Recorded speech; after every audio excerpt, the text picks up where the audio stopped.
আমাদের শেষ চিঠির সকল গল্প শোনার জন্য আমাদের চ্যানেলটি সাবস্ক্রাইব করুন। পাশে থাকা বেল আইকনের অল ঘন্টিটা বাজিয়ে দিন। চলুন বন্ধুরা, গল্পে যাওয়া যাক।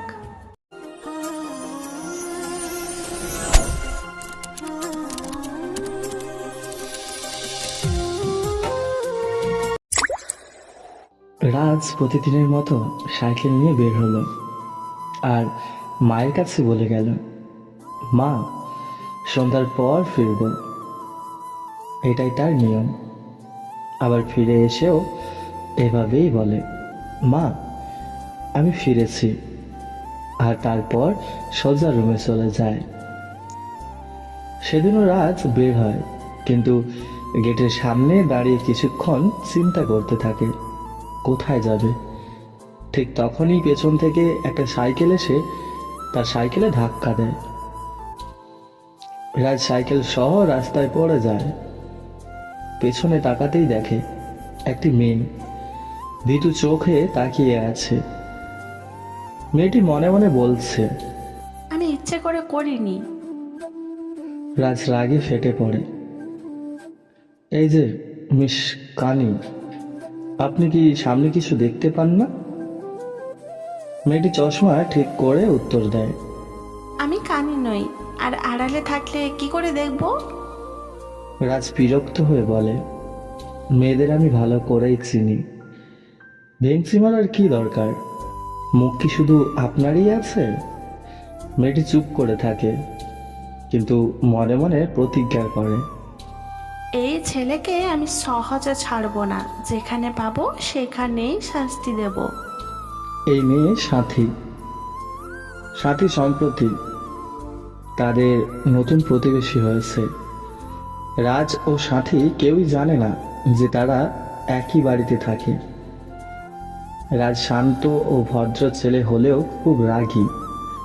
এইচএসসির পরীক্ষার জন্য সে ব্যস্ত।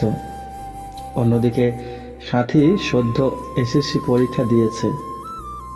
সে দুষ্টু, কিন্তু মনটা সাদা কাগজের মতো। ধাক্কা দেওয়ার সেই ঘটনার পর সাথী প্রতিদিন বিকেলে বের হয় এবং রাজের খোঁজ করে। যখনই তাকে দেখেছে, ইচ্ছে করে সাইকেল সহ তাকে ফেলে দেয়। তাদের ঝগড়া যেন থামতে চায় না। পার্কে দেখা হলে রাজ আর সাথীর ঝগড়া নতুন উপখ্যান শুরু হয়। রাজ এত বিরক্ত হয় যে বাসা থেকে বের হওয়া বন্ধ করে দেয়। সময় কাটাতে সে ছাদে যেতে শুরু করে, কিন্তু সাথী কি এত সহজে তাকে ছেড়ে দেবে? একদিন সাথী ছাদে গিয়ে রাজের সামনে দাঁড়িয়ে মুচকি হাসে। রাজ বিরক্ত হয়ে বলে, মিস কানি, আপনি এখানেও চলে এসেছেন? সাথী ঠাট্টা করে বলে, আপনার গালি না শুনলে দিন কাটে না আমার। রাজ রাগে ফেটে বলে, আমার পরীক্ষার সামনে, আপনার ঝগড়ার কারণে ঠিকমতো পড়াশোনা করতে পারছি না। সাথী মুচকি হেসে বলে, মিষ্টি করে কথা বললেই তো সব সহজ হয়ে যেত। রাজ বিরক্ত হয়ে বলে, আপনার সঙ্গে আর ঝগড়া করব না, সামনে আসার চেষ্টা করবেন না। সাথী মনে মনে প্রতিজ্ঞা করে, জানো, তোমাকে আমি ছাড়বো না।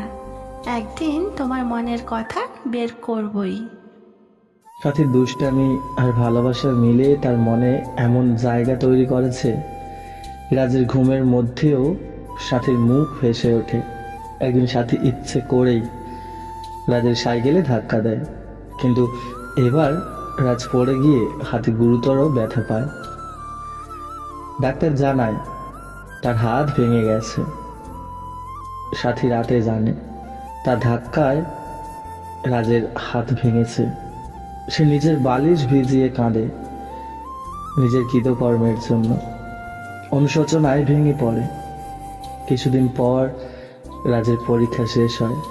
একদিন সাথী সাহস করে রাজের কাছে গিয়ে বলে, আমি দুঃখিত। ওই দিনের জন্য আমি খুব লজ্জিত। আমি এমনটা চাইনি। রাজ তার দিকে তাকিয়ে ঠাট্টার স্বরে বলে, তুমি কি জানো, তোমার জন্য আমার কত কষ্ট হয়েছে। তোমার সঙ্গে দেখা করার অপেক্ষায় ছিলাম। তুমি কি একবারও আসতে পারতে না? সাথী কাঁদতে কাঁদতে বলে। আমি লজ্জায় আসিনি, আমি তো আপনাকে ভালোবাসি, কিন্তু বুঝতে পারিনি। রাজ মৃদু হাসে, সাথীর হাত ধরে আর বলে, তোমার এই অবুঝ ভালোবাসার জন্যই আমি তোমাকে ভালোবেসে ফেলেছি। এখন থেকে তুমি আর আমার থেকে দূরে যাবে না। সাথী চোখ মুছে বলে। তাহলে আমিও আর তোমার থেকে দূরে থাকবো না। তারা দুজন নীল আকাশের নিচে দাঁড়িয়ে একে অপরের দিকে তাকিয়ে থাকে। তাদের গল্পের এই নতুন অধ্যায় যেন ভালোবাসার নতুন সূচনা। রাজ আর সাথীর জীবনে যেন এক নতুন অধ্যায়ের সূচনা হলো। দুজনেই বুঝতে পারল যে তাদের সম্পর্ক আর আগের মতো সাধারণ দুষ্টামি আর ঝগড়ায় আটকে নেই। ভালোবাসা ধীরে ধীরে দুজনকে এমনভাবে জড়িয়ে নিয়েছে যেন তাদের জীবন একে অপরের সাথে। সেদিন ছাদে দুজনের মধ্যকার আবেগ ঘন মুহূর্তের পর রাজার সাথীর দেখা সাক্ষাৎ বাড়তে লাগলো। এখন আর ঝগড়া নয়, বরং গল্প, হাসি আর দুজনের ছোট ছোট স্বপ্ন ভাগ করে নেওয়ার সময় কাটত। কিন্তু জীবনের পথে সবকিছু কি সহজে মিলে যায়? রাজ নিজের পড়াশোনায় ফিরে গেল। তার এইচএসসি পরীক্ষা শেষ হয়েছে আর সামনে নতুন এক অধ্যায়, বিশ্ববিদ্যালয়ে ভর্তি। সাথীও আস্তে আস্তে নিজের এসএসসি পরীক্ষার পরে পড়াশোনার দিকে মন দিতে চেষ্টা করছিল। রাজ প্রায়ই বলতো, তোমার পড়াশোনা ঠিকমতো চালিয়ে যেতে হবে, ভালো রেজাল্ট করবে, বুঝলে? সাথী সবসময় মুচকি হেসে বলতো, তোমার কথা যদি শুনি তাহলে তো এভারেস্টও জয় করে ফেলবো। কিন্তু রাজ অনুভব করত সাথীর হাসির আড়ালে একটা গভীর ভয় লুকিয়ে আছে। ওর মন খারাপ হলেও সে তা কখনো প্রকাশ করত না।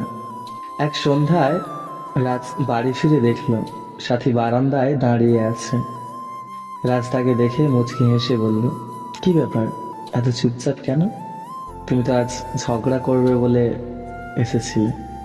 সাথী একটু গম্ভীর মুখে বলল, তোমার সাথে একটা কথা বলার ছিল। রাজ তার চোখের দিকে তাকিয়ে দেখল সাথীর সেই মায়াভরা চোখগুলো যেন আজ অস্থির। কি হয়েছে বলো?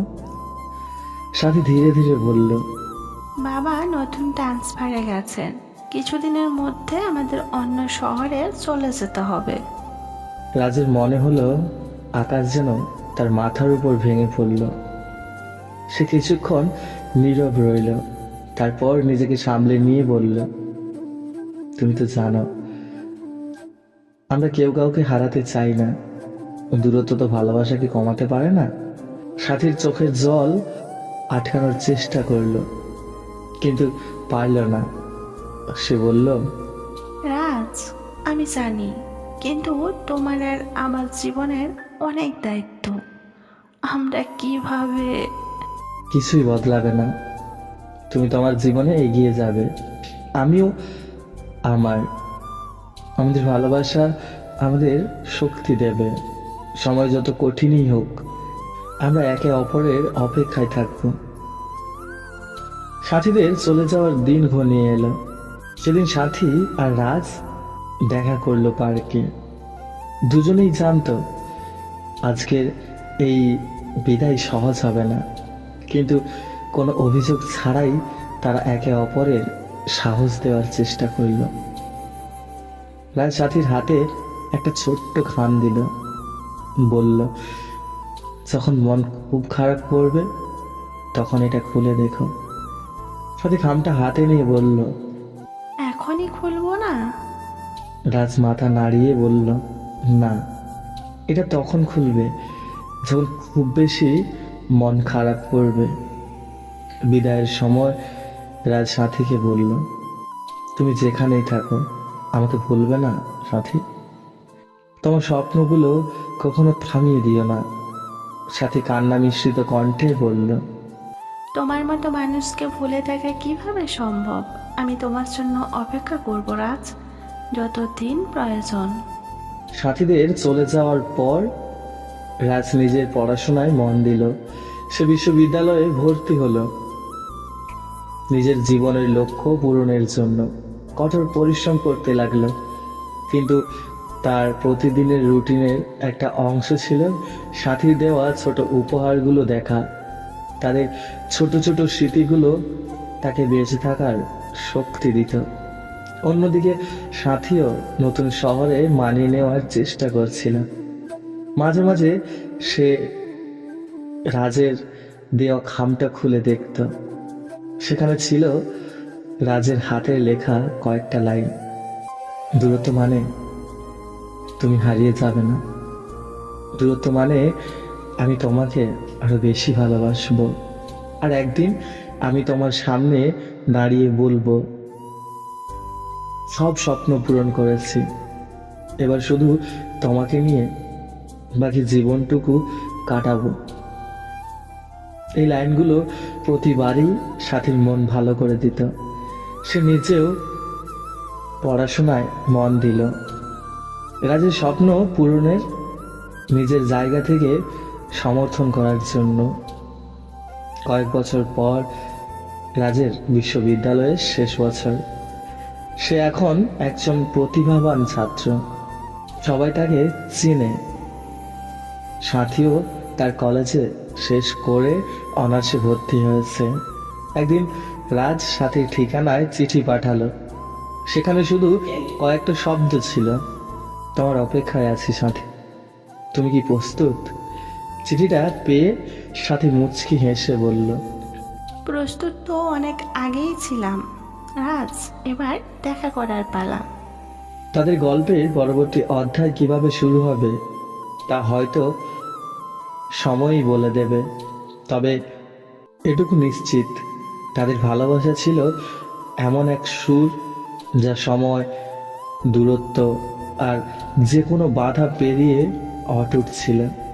সো বন্ধুরা, আমাদের এই গল্পটা যদি আপনাদের ভালো লাগে, আমাদের চ্যানেলটি সাবস্ক্রাইব করুন, পাশে থাকা বেল আইকনের অল ঘন্টিটা বাজিয়ে দিন। আর হ্যাঁ বন্ধুরা, একটু শেয়ার করে দিন। তবে লাইক কমেন্ট করতে ভুলবেন না যেন। ধন্যবাদ।